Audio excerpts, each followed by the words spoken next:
आजच्या या विधान परिषदेच्या शतक महोत्सवी वर्षाच्या निमित्ताने विस पागे केंद्राच्या माध्यमातून तयार झालेल्या या ग्रंथाच्या प्रकाशनाकरता आपल्यामध्ये उपस्थित झालेले दीर्घकाळ या सभागृहाचे सदस्य म्हणून ज्यांनी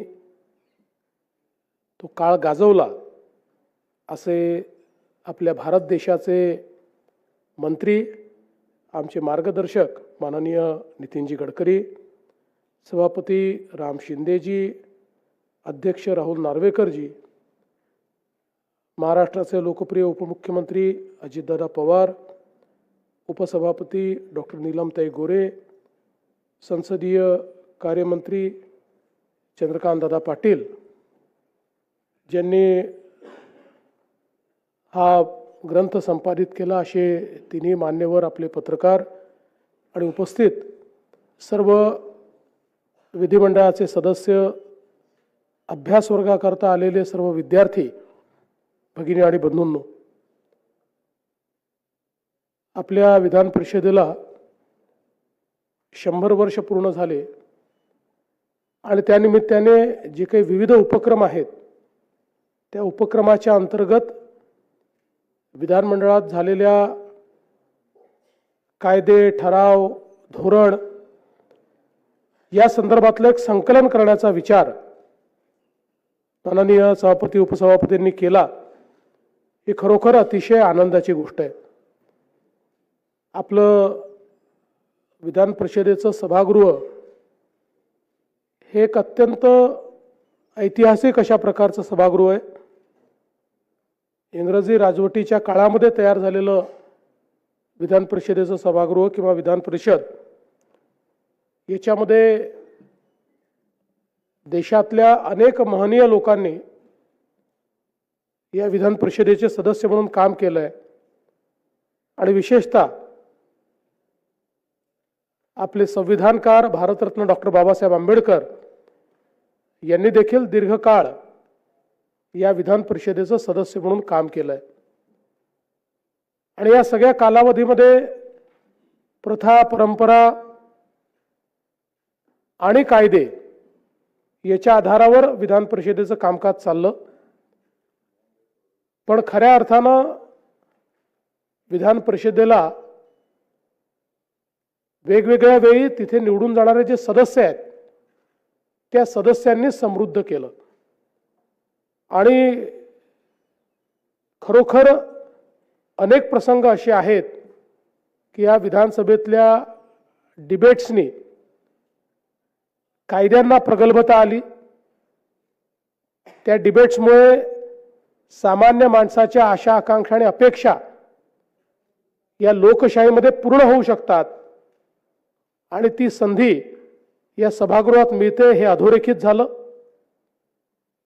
आणि म्हणूनच अशा प्रकारचे जे ट्रान्सफॉर्मेशनल कायदे आहेत, निर्णय आहेत, त्याचं संकलन करणं हे अत्यंत महत्त्वाचं आहे. खरं म्हणजे आपल्या देशामध्ये आपण एका गोष्टीत नेहमीच मागे राहिलो, ते म्हणजे रेकॉर्ड किपिंग. आपण ज्या प्रकारे आज पश्चिमी विश्वामध्ये रेकॉर्ड किपिंग झालं, आपल्या लोकशाहीचा इतिहास त्यांच्यापेक्षा 2000 वर्ष जुना आहे, पण आपण त्याचे कधी रेकॉर्ड ठेवले नाहीत. आणि म्हणून ज्या गोष्टी, जी तत्व आपल्याकडे तयार झाली, तीच तत्व आज आपल्याला विदेशी तत्व म्हणून स्वीकारावी लागतात आणि त्यांच्या विद्वानांची नावं घ्यावी लागतात. याचं एकमेव कारण आपण डॉक्युमेंटेशन केलं नाही. इतिहास हा संकलित करायचा असतो. इतिहासातल्या घटना या भविष्यामध्ये आपल्याला योग्य वाटचाल करण्याकरता दीपस्तंभाचं काम करतात. आणि म्हणूनच अशा प्रकारचे जेवढे ऐतिहासिक प्रसंग आहेत हे प्रसंग संकलित करणं अत्यंत महत्त्वाचं आहे. आज मला अतिशय आनंद आहे की माननीय गडकरी साहेबांनी या कार्यक्रमाकरता वेळ दिला, कारण या सभागृहामध्ये दीर्घ काळ गडकरी साहेबांनी विविध जबाबदाऱ्यांमध्ये काम केलेलं आहे आणि विरोधी पक्षनेते म्हणून तर ज्यावेळी गडकरी साहेब या ठिकाणी काम करत होते त्यावेळी एकही दिवस गडकरी साहेबांनी सरकारला सुखाने झोपू दिलं नाही.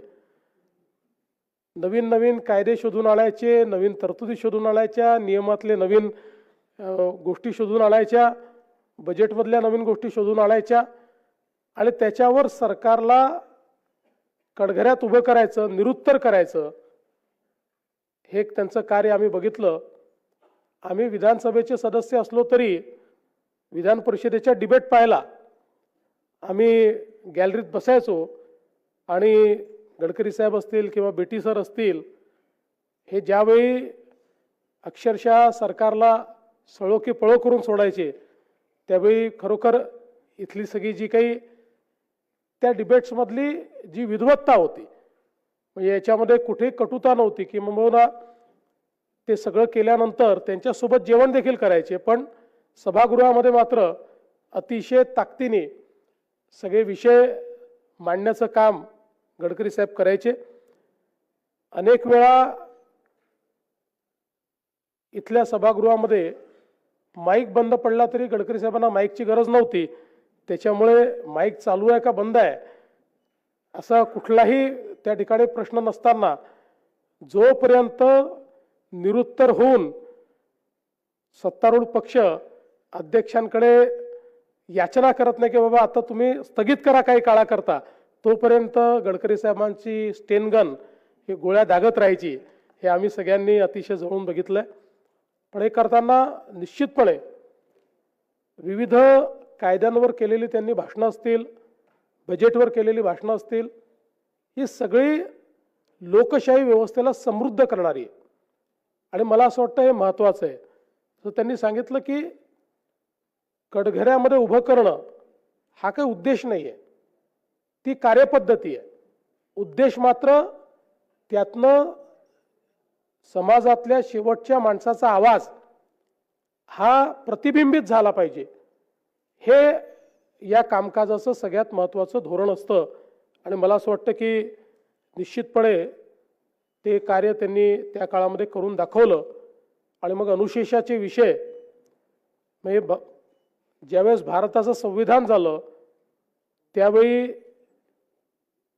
भारताच्या संविधानामध्ये 356(3) असं आर्टिकल टाकण्यात आलं, पण त्या आर्टिकलचा उपयोग हा पहिल्यांदा या महाराष्ट्रामध्ये की ज्याच्यामध्ये महाराष्ट्राला 3 भागामध्ये विभागून इथला विभागीय असमतोल दूर करण्याकरता नागपूर कराराप्रमाणे ते आर्टिकल घालण्यात आलं. पण 1950 नंतर त्याचा पहिल्यांदा उपयोग जर कोणी केला असेल तर तो गडकरी साहेबांनी या ठिकाणी केला आणि त्यातून निश्चितपणे राज्यपालांचे डायरेक्टिव्ह हे शासनाला मिळून एक मोठा मागास भागाचा फायदा हा झालेला देखील आपण सगळ्यांनी बघितला. आज खरं म्हणजे जे कायदे आहेत हे इतके वेगवेगळ्या प्रकारचे आपण करतो आणि या कायद्यातनं प्रशासन मोठ्या प्रमाणात त्या ठिकाणी लोकांपर्यंत न्याय नेण्याचं काम करतं. आणि मला एका गोष्टीचा नेहमी आनंद असतो की या सभागृहामध्ये असलेले 90% लोक वकील नाही आहेत, त्यांनी कधी कायद्याचा अभ्यास केलेला नाही आहे. गडकरी साहेब तर वकील आहेत, पण 90% लोक वकील नाही, त्यांनी कायद्याचा कधी अभ्यास केला नाही, पण तरी त्यांच्या चर्चेतनं कायदा प्रगल्भ होतो. म्हणजे मी कधी कधी विचार करतो की हे जे कायदे आपण तयार करतो हे जर लोकशाही पद्धतीने झाले नसते तर कदाचित सामान्य माणसाच्या आशा आकांक्षा अपेक्षाचं रिफ्लेक्शन प्रतिबिंब त्यात कधी उमटूच शकलं नसतं. ही सगळी मंडळी जी जमिनीवर काम करतात त्यांचा जो अनुभव आहे तो अनुभव ज्यावेळेस या कायद्यांमध्ये मिसळला जातो त्यावेळी तो कायदा खऱ्या अर्थानं लोकहिताचा कायदा होतो. आणि म्हणून या ज्या डिबेट्स आहेत, या ज्या चर्चा आहेत, अनेक प्रसंग आपण बघितलेले आहेत की चर्चेच्या दरम्यान शासनाला लक्षात येतं की समोरच्या आमदारांनी मांडलेला जो काही विषय महत्त्वाचा आहे आणि हा झाला नाही तर कायदा अपूर्ण राहील, त्यावेळी सरकार सभागृहात अमेंडमेंट आणून असे कायदे बदलतं आणि त्याच्यामध्ये त्या प्रकारचे बदल देखील आपण घडवत असतो. मला असं वाटतं या सगळ्या प्रक्रिया एक अतिशय ऐतिहासिक अशा प्रकारच्या प्रक्रिया आहेत आणि आपली सभागृह जी आहेत या सभागृहांमध्ये विशेषतः या प्रथा आणि परंपरा यांचंही एक मोठं स्थान आहे. आणि आपण नेहमी सांगतो की सभागृह हे नियमाच्या पुस्तकाने तर चालतंच, पण प्रथा परंपरा ज्या अलिखित आहे, ज्याचे कुठलेही नियम नाहीत, त्या प्रथा परंपराही सभागृहाला डायरेक्ट करत असतात. कारण शेवटी इथे व्यक्त होणाऱ्या संवेदना या कुठल्याही पुस्तकात लिहिलेल्या शब्दांपेक्षा महत्त्वाच्या आहेत, त्या शब्दांच्या पलीकडच्या आहेत. त्या कदाचित कुठलंच नियमाचं पुस्तक कॅप्चर करू शकत नाही, त्या या प्रथा परंपरेच्या माध्यमातून कॅप्चर होतात. आणि म्हणूनच मला असं वाटतं की आज जे काही हे पुस्तक निघालेलं आहे यातनं येणाऱ्या काळामध्ये जे अभ्यासक आहेत, विचारक आहेत किंवा विधानमंडळात ज्यांना काम करायचं आहे त्यांच्याकरता एक उत्तम अशा प्रकारचा संग्रह या माध्यमातून आपल्याला मिळालेला आहे. त्याबद्दल मी पुन्हा एकदा विधानमंडळ सचिवालय, CPA, माननीय सभापती, माननीय उपसभापती, माननीय अध्यक्ष या सगळ्यांचे मनापासून आभार मानतो. आणि या चांगल्या कार्यक्रमाकरता नितीनजींना आपण निमंत्रित केलं. पुन्हा एकदा त्यांच्याही स्मृतींना उजाळा मिळाला आणि आपल्यालाही अनेक त्या काळचे संदर्भ या ठिकाणी ऐकायला मिळाले. त्याबद्दल आपले आभार मानतो. नितीनजींचे मनापासून स्वागत करतो आणि माझे 2 शब्द संपवतो. धन्यवाद. जय हिंद, जय महाराष्ट्र.